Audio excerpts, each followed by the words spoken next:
Hello and welcome to Filling the Sink, a podcast from Catalan News. My name's Beth Cohen, and today we'll be talking about Spain's massive power outage.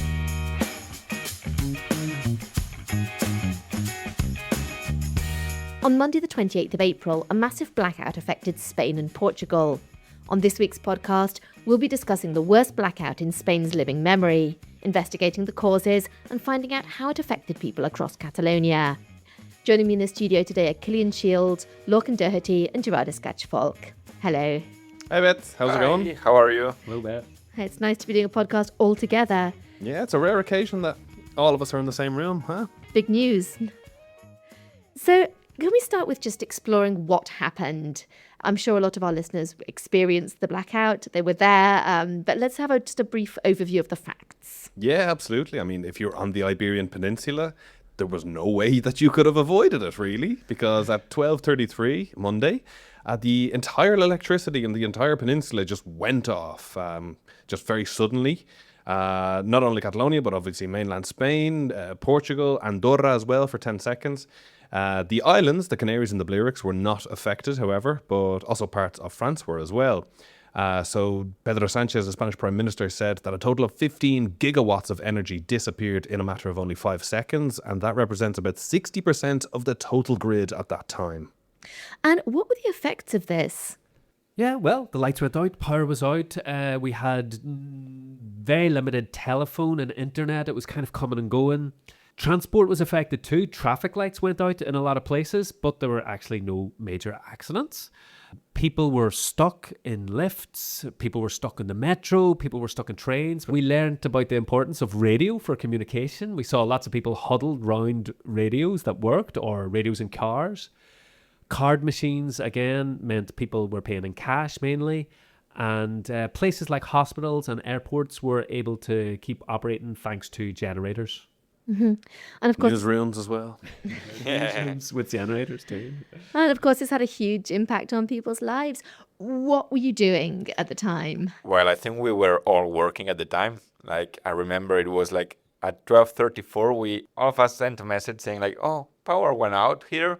And we were in different places. So I was, working from home, which is, a town outside Barcelona. I was like, it's gone out here too. And that's when you kind of started thinking, okay, this is a bigger deal than just Barcelona. Yeah, exactly. So people here at the Catalan News Agency called sources at Endesa, one of Spain's energy companies.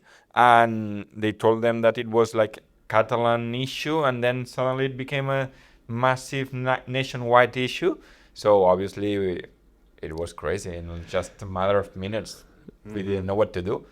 Yeah, I remember it went off. I had no mobile data, no electricity, no Wi-Fi, no nothing, so I couldn't contact anybody. But then about 10 minutes in, I got a little bit of mobile data and I was able to send about 2 or 3 messages. So I thought, it'll probably come back any moment now. So I was just hanging around for a while. After about an hour or so, I figured, no, this is a more serious issue. So I decided to go for a walk just around my neighborhood, just to kind of gather some stories that I might use in a future article or a podcast, for example. And, well, a lot of confusion I felt on the streets. Like, everyone was obviously in the same situation. All of the shops were in darkness. No purchases could be made on card. So anyone with cash suddenly became the king. But then... Well, here we were a little bit luckier because suddenly when it happened, we at the newsroom, we have a generator. So obviously it was fine. We continued working, publishing, being able to learn and being updated, but we went informing people who probably couldn't read what we were publishing. No, but there were a lot of people reading what we were publishing, like one of the most read days of Catalan News in history. So congrats and thanks for reading Catalan News. I presume maybe almost entirely outside of the peninsula?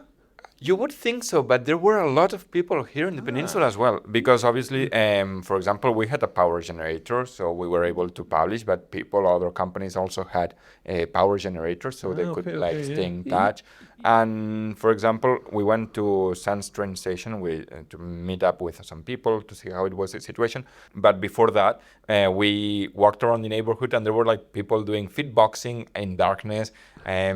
Some pharmacies were still open, but obviously everything was lights off. And even there's a sushi place nearby and they had a small table with sushi saying each sushi tray €5.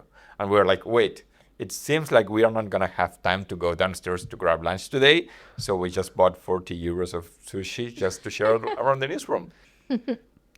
But positive anecdotes aside, I think there were a lot of secondary consequences, some of them quite serious. Yeah, absolutely, Beth. The lack of electricity can be blamed for the death of at least 5 people in Spain. These are some who relied on ventilators, for example, and also 3 people died from carbon monoxide poisoning from a generator as well. And of course, a lot of people called the emergency services. Yeah, exactly. There were registered at least 13,000 phone calls between the blackout time and the early morning on Tuesday. A lot of people also called firefighters because some people were stuck in elevators, including like at buildings or even like in metro stations as well. So yeah, the situation was a little bit chaotic at the beginning because obviously you're in a lift and suddenly power goes out, no signal. What are you going to do? Yes. So we're hearing stories of chaos and confusion at the beginning, but of course this went on for a very long time. Yeah, absolutely. I mean, it wasn't until after midnight that I think most of the country was back on the grid, back and working. I was one of the lucky ones where electricity came back in my neighbourhood at around 5 p.m-ish. 2:40 a.m. for me. 2:40, there you go, yeah. Oh gosh, I had 20 to 1. But even though I had electricity, which was great, I was able to cook and stuff like that, there was still no mobile data, so it was still difficult to kind of get in touch with people, this kind of stuff. Yeah, so throughout the night, basically, they got piece by piece different towns, cities back working on the grid that I think by around 7 a.m. it was 99 point something back up and running again. So hospitals, I think, are one of the most important aspects at a time like this, really. And it should be kind of pointed out here that they were all safe, really, thanks to generators. However, the Catalan government said that if needed, if the blackout extended even further, then they had planned to appropriate diesel in order to keep them going even longer if that happened to be the case. There were, on Monday, 500 surgeries rescheduled all across Catalonia, so it had a bit of an impact, but nothing really serious. And just around the corner from the Catalan newsroom in the Farmàcia Tarradellas, Núria told us how they coped when they couldn't access their patients' prescriptions. Però a part no tenim accés ni a recepta electrònica ni a tots els programes de gestió, per tant es fa bastant complicat. Tot i així... Yes, she said they weren't able to get to the online systems to see all the prescriptions and things like that. So, but they stayed open. They tried to do everything they could. And if someone needs a medicine, they need a medicine. So they didn't want to leave people just, without things that they need. Mm-hmm. No electricity has huge consequences. And I think we're really lucky that the blackout happened at a time of year where we don't really need central heating or air conditioning to be comfortable, and also during daylight hours. I think it could have been worse, yeah, as you say, if it was winter, because we had so much daylight, which was great. And also I spoke to one teacher who said that luckily in schools, all the food had been made. So at least all these children had a hot meal at midday. And, they might not get one, they might not get their dinner in the evening, but, so it could have been worse, even timing-wise. The same probably couldn't be said for the tourists. I went out in the afternoon to interview people who were visiting to see how they're getting on, and there were a lot of people left quite hungry that they went from restaurant to restaurant, and they were told, you can have cold tortilla or move on to the next place and find somewhere that has gas to cook with. But yeah, it wasn't only restaurants and tourists that had this issue. ACN had this pretty interesting little story on Monday evening about a couple up in Girona who were obviously left cooking dinner on a camping stove. And I just love the image of that, really, just this tiny little piece of apparatus and the home. It's great improvisation, isn't it? Our neighbours did a barbecue. Yeah, we got some hot water from our neighbour's barbecue in order to make a baby's bottle as well. So yeah. That's just fantastic. The improvisation that people come up with at a time like this. And another fun thing is that obviously people were like listening to the news through radio, analog radios, but a lot of people only use their phones. They don't have any connection or any radio nearby. So they went to Catalunya Radio, Catalonia's national public radio, and to the headquarters here in Barcelona, and they just placed some speakers for people to be informed and to pay attention to what was going on. I saw that as well in my neighbourhood where people blasting at full volume from a car, and that was the first piece of information that I had gotten in a few hours. Cars were so useful. I used my car to listen to the radio and also to charge my mobile phone. Electric cars wouldn't be very useful at a time like this, unfortunately.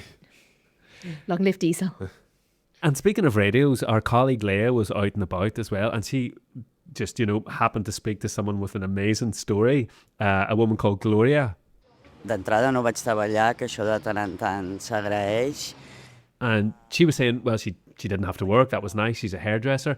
But coincidentally, she had this old radio that worked with like a wind-up crank and a solar panel, but it had a piece missing, and she was taking it to get it fixed that very day. It also had batteries as well, which she said she was carrying this all with her, which she would otherwise never do. So her and all the people she worked with and customers and people on the street, they just went outside, sat on chairs, listening to RAC1, she said, another Catalan radio station. And she said it was just a great moment to be like, yeah, well, I have a radio on me. It's really good luck. I va ser bo d'allò de dir, ostres, portàveu la ràdio a sobre. The new kind of status symbols in society in a time of crisis. Yeah, I have a radio, but then there was someone else who had a bath.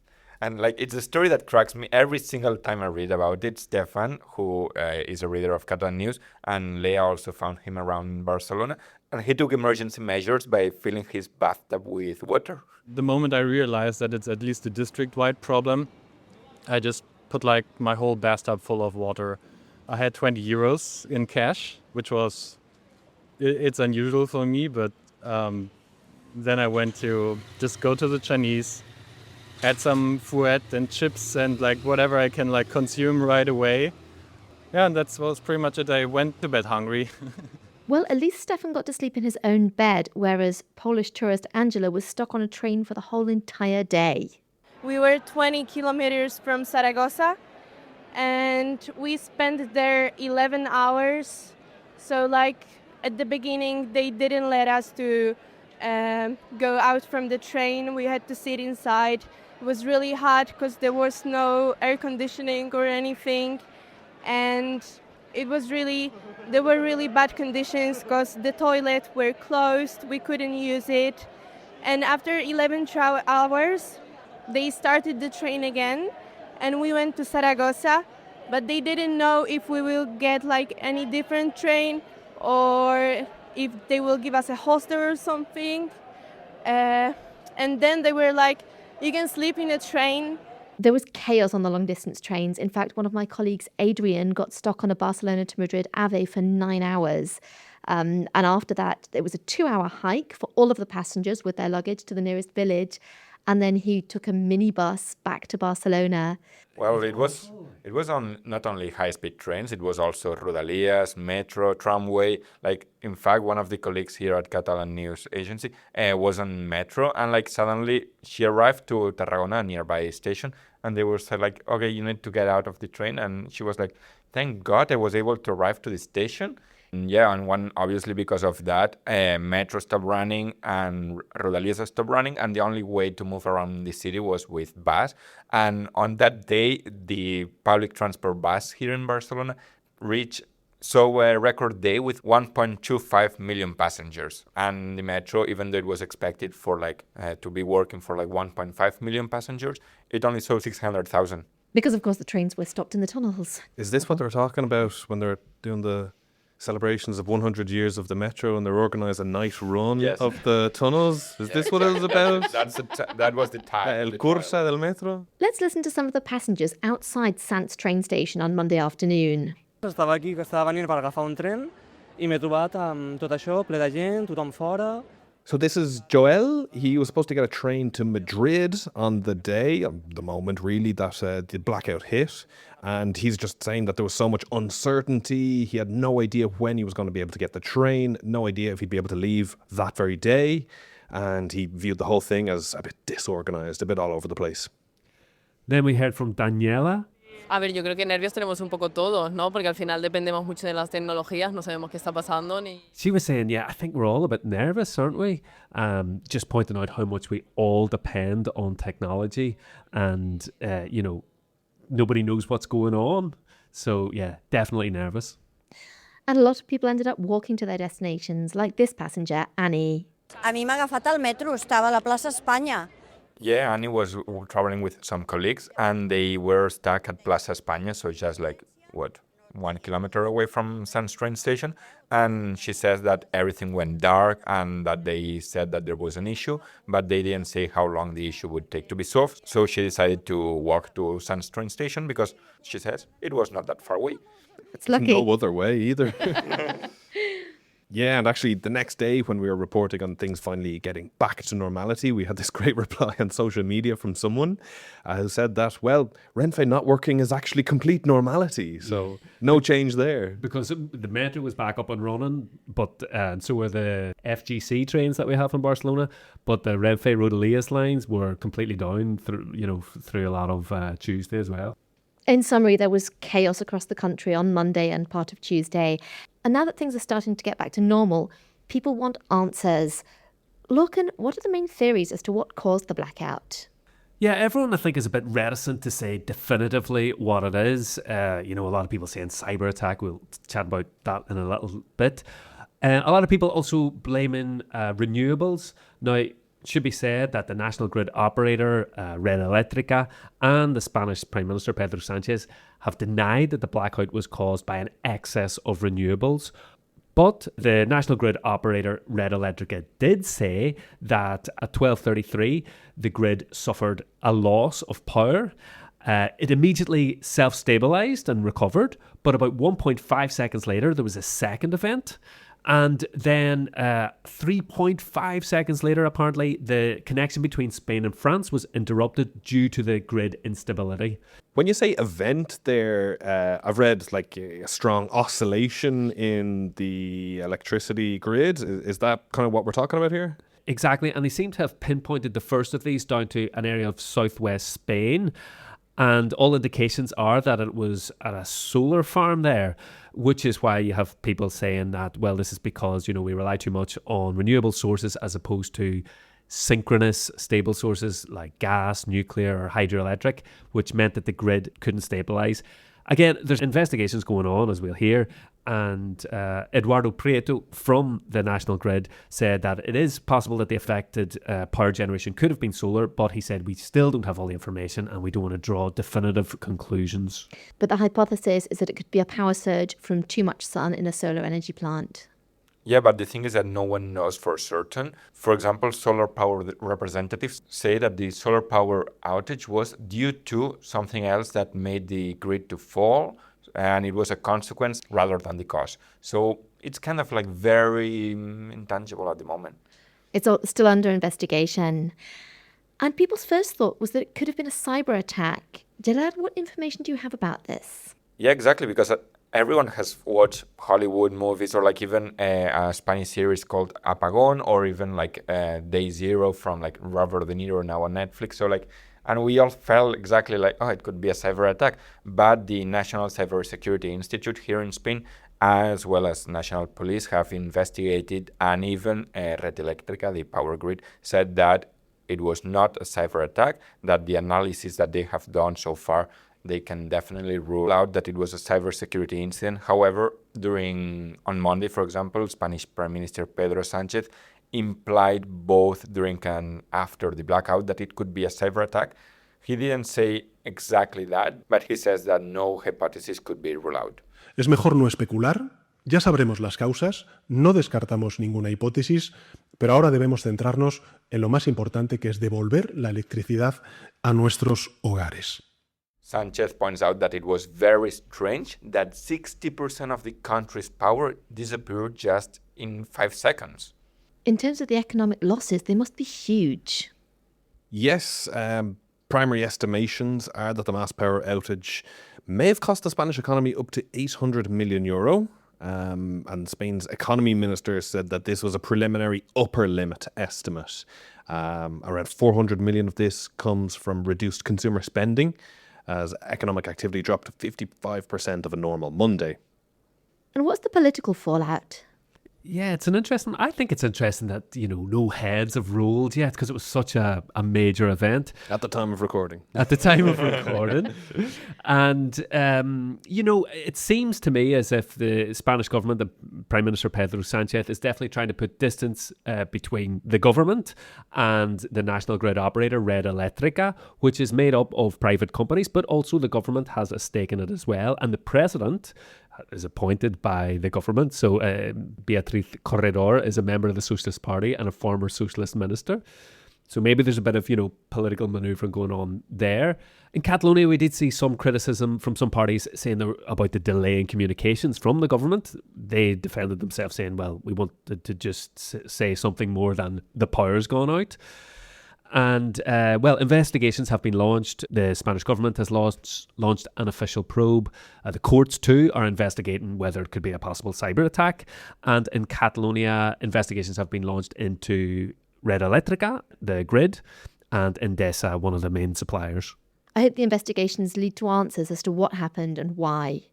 So, Gerard, how can we be better prepared to cope with future incidents? Well, a couple of weeks or like a little bit over a month ago, there was something called survival kit. Everyone started laughing, making memes about it. Turns out it's probably not that of a joke after all. So yeah, the government is recommending to prepare a survival kit. Just common sense to have in case of any emergency. Obviously, some people are saying like it could happen again or something. It only happened once in 50 years, so obviously it's very, very difficult to happen again. But just for people who want to be prepared in case something happens, they should have batteries, candles, power banks to charge phones and even laptops, as well as drinking water. And as we've learned throughout the podcast, radios. Yeah, we have like a little camping stove in the house, but we had no gas for it, so that's on our shopping list. But yeah, I went out and bought some candles as well, and going into the shop was hilarious because like at the front of the shop they'd gathered all the torches, all the candles, all the lighters, all the batteries, and it was pretty chaotic to me because obviously it was all cash payments too, so there was a lot of like just kind of chaotic but all good natured as well. Do you know what I mean? It was all kind of respectable but like busy. Well, my friends were like, I was surprised of how many people had generators in their company. I was like, well, we need a generator and they were like, yeah, but so many people. I was like, after all servers, internet access points, like you need internet 100% sure. So. Yeah, and of course, speaking of news, this made international headlines too, and the impact is going to go well beyond Catalonia, Spain, Iberia, because it's a debate about energy in general. It's a debate about renewables, nuclear power, which are ongoing anyway. But for example, the EU Parliament is going to talk exactly about this blackout next week, May the 7th. And, I think the story in itself and the impact of it is going to run and run. You mentioned it's a story about energy. It's also a story about being ready in times of emergency. These survival kits that we're mentioning, like it's an uncertain world right now, and who knows? Yeah, because after all, instead of being like closed in places, people were out and about enjoying the day, the sun weather, taking a sunbathe, and we were stuck here working. But it was kind of a fun experience, to be fair. Yeah, I mean, I have to admit, hope nobody minds, that I was a bit relieved when my laptop and phone lost all their battery because I was like, well, I can't do any more work now. And that's when I finally started to relax. And I noticed that everyone was like, yeah, drinking beers, like pulling together all the coins they had to be able to pay. And I mean, I've got two very young daughters as well, so I was also had that worry of like, okay, what are they going to eat? How are we going to make a bottle? So it didn't completely relax like I saw other people doing, but definitely had a bit of digital disconnect. Yeah, there were a lot of people playing cards on the street, and even like, for example, like obviously we couldn't see it, but there was a video later on published from a guy that was like controlling traffic on the streets. And the best thing is that he was interviewed later on radio, and he didn't have a driving license. It's like he's a complete civilian. He was not an official whatsoever. No. Exactly. A civilian with the yellow reflective vest. It's just an act of human kindness and thought for others. Mm-hmm. The end of the world will start with vermouth and tapas. It's time now for our Catalan phrase of the week. Gerard, what do we have? Well, I guess as the only Catalan native speaker here in this podcast, hasta como un llum. To be like a light. Yeah, exactly. Literal translation, that would be it. But it's used to refer to someone or to define someone who is a little bit crazy, a little bit mad, or a little bit lost. So we could probably use it for, like, for example, the power grid in Spain is hasta como un llum, because you don't know if it's going to work or it's going to fall through just a minute after. It's all crazy. Está como un llum. This week on Filling the Sink, we've been talking about Spain's massive power outage. Thank you to everyone who spoke with us. And of course, thanks to Gerard, Cillian and Lorcan for joining me here in the studio. A pleasure. Moltes gracias. Thanks, Beth. De res. That's all we have time for today. Thank you for listening. Make sure to subscribe to Filling the Sink wherever you get your podcasts if you haven't done so already. We'll be back again on Tuesday with a special episode of Filling the Sink about Pope Francis and religion in Catalonia. On behalf of all the team here at Catalan News, I'm Beth Cohen, wishing you a great week. Fins aviat. Adeu.